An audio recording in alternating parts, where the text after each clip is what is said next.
once again, I have to turn the tide back to bitching about Sony. Now, I come at this because of the fact that a TV engineer basically recommended them as far, or TV repairman recommended them as the company that you go with. But I don't disagree. They're very. If you buy a TV, and they're likely going to be the TV that I buy for my space and privately. But I'm mad at Sony. Not only. So, here's my anger at Sony as a brand and everything, and an explanation for that anger. For one thing, consumers have told them and have been screaming at them about what we want. We've been yelling and bitching and moaning and everything. And now, here's an example.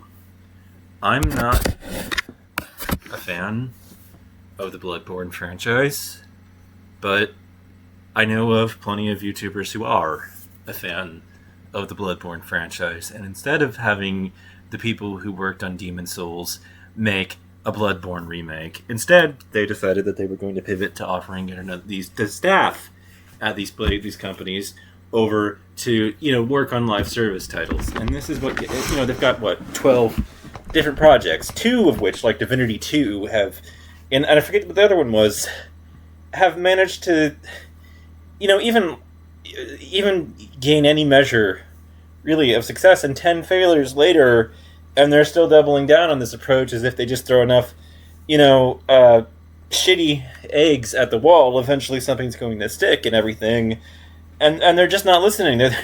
Marathon is about to do in BioWare as a company because it's going to fail, and everybody knows it and everything, and has bet against it. And in particular, Marathon is trying to make a genre of first-person shooters that have always been unpopular for a reason. Now, I don't play extraction shooters, but I watch enough gaming-related content to know about extraction shooters. And because I watch that content and the content in the perspective of frustrated gaming YouTubers, I know enough about extraction shooters to know that they operate a little bit like, RPGs, and that, role-playing games, and that, you come into the system and everything and you power up and everything. But this is a first-person shooter. You don't want anybody having an advantage over other players, because it makes a hostile environment for new players to come into the system. And then, the fresh blood that a game really needs coming in on a constant basis ends up being choked off because, only the older players and everything that eventually get too old to keep playing and everything, or, they get a job or other priorities come into their lives where they end up having to pull away from the experience and everything. And so these games really, they go downhill really quickly and everything. Escape from Tarkov and those other titles, they have a diehard fandom around them, sure, but it's, compared to the broader gaming market, it's tiny, tiny, tiny, tiny, tiny, and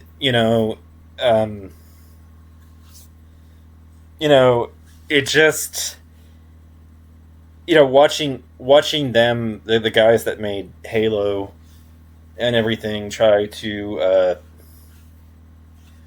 push this shit down people's throat. The original, the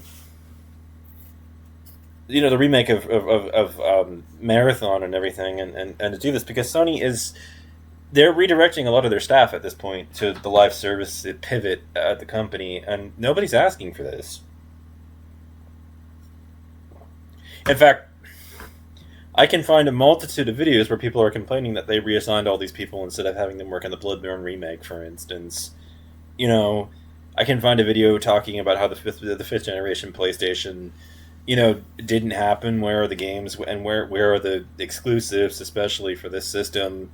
There's a really big lack of them for the PlayStation 5. I mean, I can find a half dozen of them, and this is what I mean about Sony. Sony is a very arrogant company, and its success has gone to its head, in to such a way that it has completely lost the plot.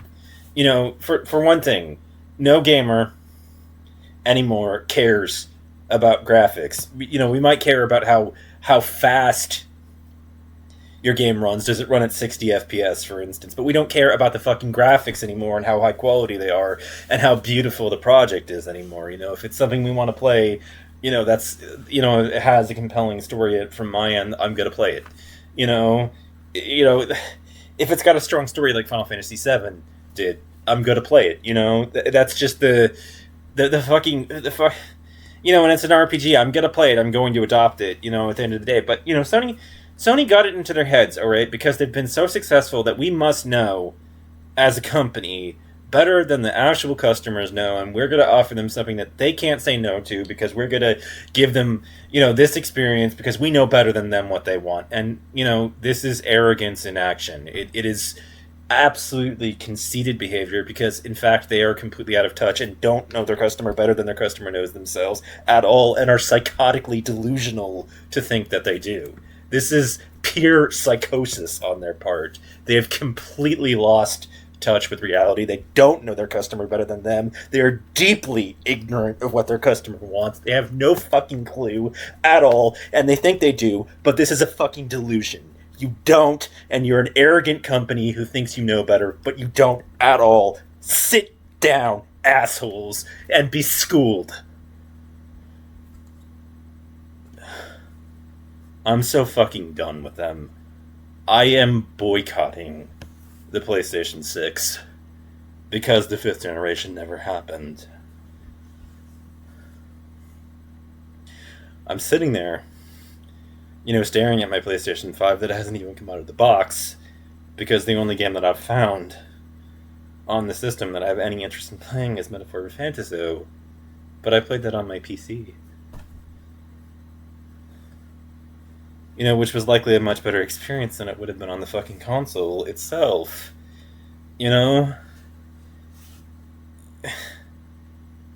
Sony thinks, as a brand, that it knows this better than we do ourselves, and it released the, they released the Pro unit of the damn thing, which nobody was asking for, and now they're already thinking about pivoting to the PlayStation 6 and everything, and every one of us, is looking at the fact that AI is driving up RAM prices, and that might delay the PlayStation 6, and cheering it on, because that puts Sony, in a position where it's going to want to make more money, and so it's probably going to have to make more games as a result of all of it, and release it for the PlayStation 5, and it will prolong the lifespan of the fucking PlayStation, the PlayStation 5's generation and everything, and maybe, hopefully, it'll lead to some project, like the ones that we actually want to play from Atlas or Square Enix or Monolith Soft even, well, I guess they're exclusively Nintendo property now, though.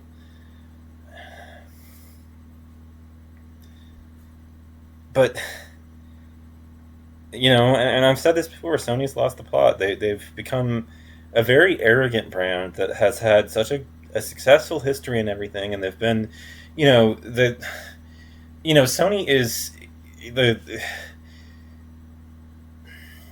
I don't know what to compare them to except maybe Apple. They're like Apple in that, it's the same thing only for a broad diversity of products. We don't just go to, Sony is like, they're that one brand that you go to for literally all of your electronics needs, whether it's your alarm clock down to, your television to, your cell phone and smartphone to, your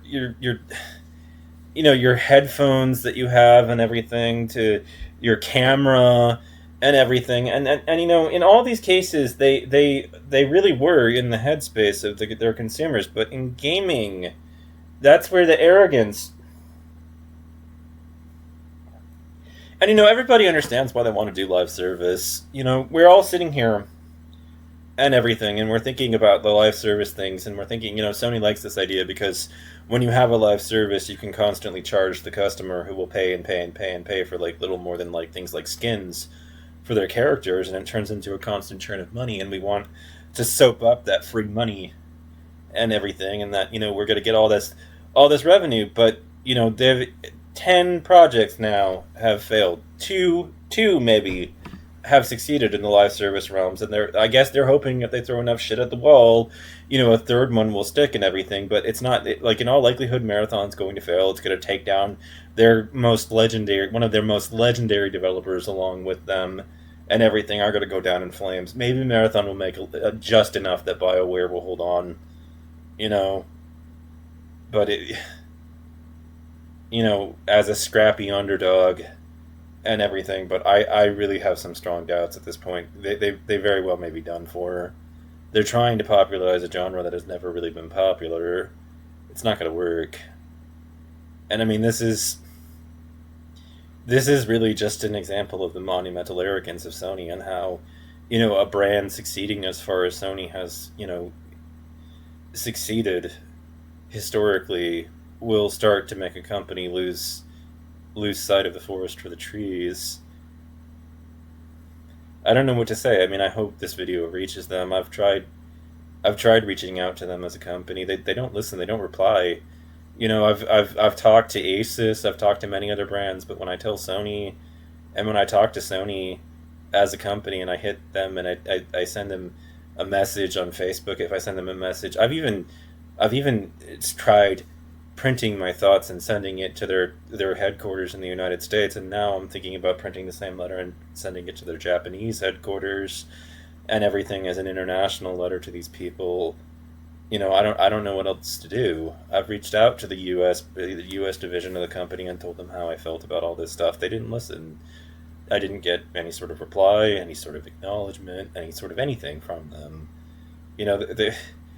I've reached out on Facebook. Even Asus replies. They thank me for my feedback. They tell me it offers them valuable insight on how to improve their product for consumers. Sony, I've been reaching out to you on Facebook time after time after time, and you've ignored me. I've been knocking at your door.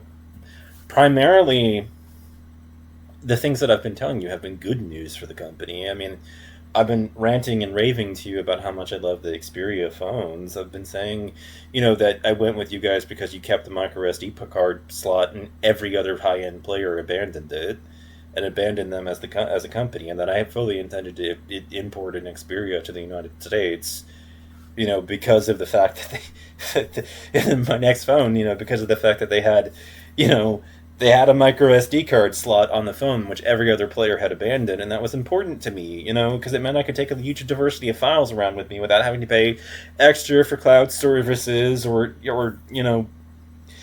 upgrade expensive internal storage, which is, a greedy layout that all the other major players are trying to lock us into. And then Sony abandoned the US market, and so we've been left to the mercy of Samsung and Apple, and it's Sony's own fault. I mean, this is another example of Sony's monumental arrogance with the Xperia. Now, this is a great phone. I went on the record and I said that the Xperia had delivered what Apple said that the iPhone was supposed to deliver, but delivered it in the way that the iPhone originally was supposed to be, and everything. The Xperia was, final deliverance on something that rivaled the iPod. I had the 5 model and everything, and I was absolutely in love with it. I said, Jobs was an arrogant person, and the iPhone 5, and the iPhone original was, and really even still isn't what I want, and everything. But it did. The utopian dream that Apple had was that you would no longer need to carry around 2 devices. Because people in those days. In the early days, they were carrying around their iPod and, a smartphone of some kind, but they thought, what if we just diversified this to one and made it one device that could do all the things that all the other devices do, that people carry around with them, so they don't have to carry that much weight around in their pockets anymore and everything, and they don't have to juggle multiple devices. That would be great, wouldn't it? And everything, that's what they want and everything. And it turned out to be in touch with a huge number of people, but I got the iPod. Number one, I felt insulted by it. I felt that it was overly simplistic and everything, that the UI had been simplified to the point in which, I felt like, what do you think, I'm stupid? And everything. I didn't like it. I felt like it was the Fisher-Price easy bake oven of smartphones and everything, and that it had dumbed everything down to the point in which, almost anybody could use it, and that was great and everything if you were a tech illiterate, but that wasn't me. I mean, I was a full-on Linux nerd who was using Vim and had installed Linux at various points and had learned a lot about the operating system and how it operated and how it worked and all this other stuff about me and my tech journey and everything. I had known all these facts and everything, and then I got the iPhone, and this is clearly a product that is not marketed to power users, you know, and power PC users. Is what I mean. I don't mean power smartphone users. They don't give a shit about us. They don't care. They don't care. As a company about power users and everything, because it's like they look at us and they think you're too small of a segment of the market for us to give a shit about what you want and how you feel about things, and so we end up neglected by them and everything.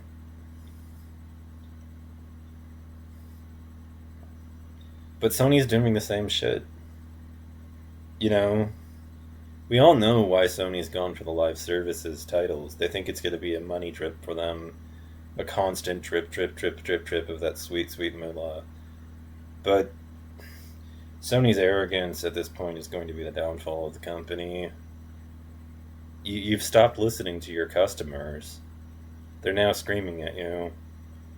The real question is, when will you learn enough to listen?